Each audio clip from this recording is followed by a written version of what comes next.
हरे कृष्णा। एक नन्हा सा शिशु था, कम उम्र में उसका किसी एक्सीडेंट में, दुर्घटना में बायां हाथ कट गया।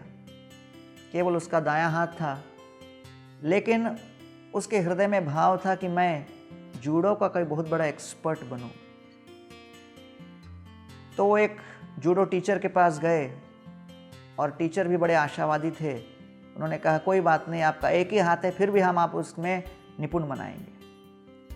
तो उन्होंने उस लड़के को केवल एक स्टेप सिखाया और लड़का पूछता था कि सर, ये तो आपने हमें सिखा दिया, लेकिन इसके आगे भी कोई स्टेप है क्या?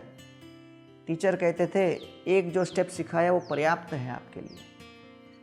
और वो उस एक स्टेप में इतने निपुण हो गए कि टीचर ने कहा, अब हम आपको कंपटीशन में उतारेंगे। तो जूडो की एक स्पर्धा हुई जिसमें वो प्रवेश किए। सबने अपेक्षा की कि कुछ ही समय में पराजित हो जाएंगे, लेकिन बड़े आश्चर्य की बात थी कि देखते देखते हर राउंड में वो अपने विपक्षी दल को हराते हुए, पराजित करते हुए फाइनल तक पहुंच गए।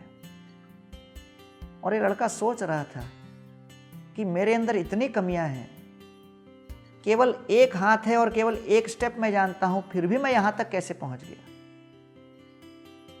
उस कंपटीशन के फाइनल में पूरे दुनिया को उन्होंने विस्मित कर दिया, अपने विपक्षी दल को पराजित करके, और ट्रॉफी लेके आए, गुरु को समर्पित किया और उनको पूछा कि ये कैसे संभव हो पाया, मुझसे तो स्वीकार नहीं हो रहा कि मैं कैसे जीत गया।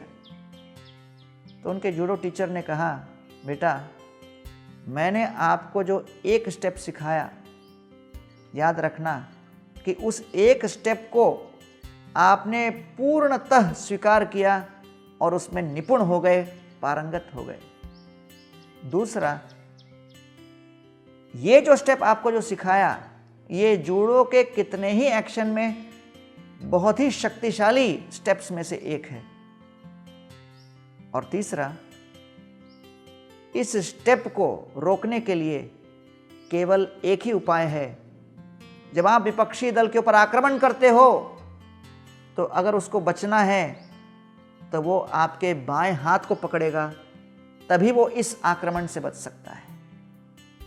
और दैववश आपका बायां हाथ है नहीं, तो विपक्षी दल के सदस्य कई बार बहुत प्रयास कर करके बायां हाथ खोजते हुए परेशान होकर पराजित हो जाते थे। देखिए, हमारे जीवन में कई कमियां हैं, लेकिन उन कमियों के बीच भी हम आशावादी होकर शक्ति को ढूंढ सकते हैं। वर्णन का आया है, कलेर दोष निधे राजन अस्ति हि एको महान गुण कीर्तनादेव कृष्णस्य मुक्त संग परम व्रजेत। इस कलयुग में विविध प्रकार के दोष हैं, इसमें कोई दो मत नहीं।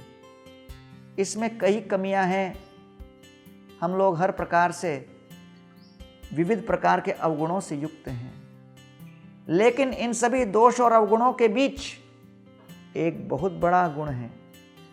कलयुग की शक्ति क्या है कि केवल हरिनाम का आश्रय लेकर, शब्द ध्वनि का आश्रय लेकर हम इस विशाल भवसागर को पार कर सकते हैं और अपने जीवन को सफल बना सकते हैं। आइए इस कलयुग में, दोषों के सागर में, हम दोषों को देखकर नकारात्मक वृत्ति न अपनाएं, मन में आशावादी भाव के साथ केवल हरिनाम का अवलंबन करें और अपने जीवन को सफल बनाएं। बहुत बहुत धन्यवाद।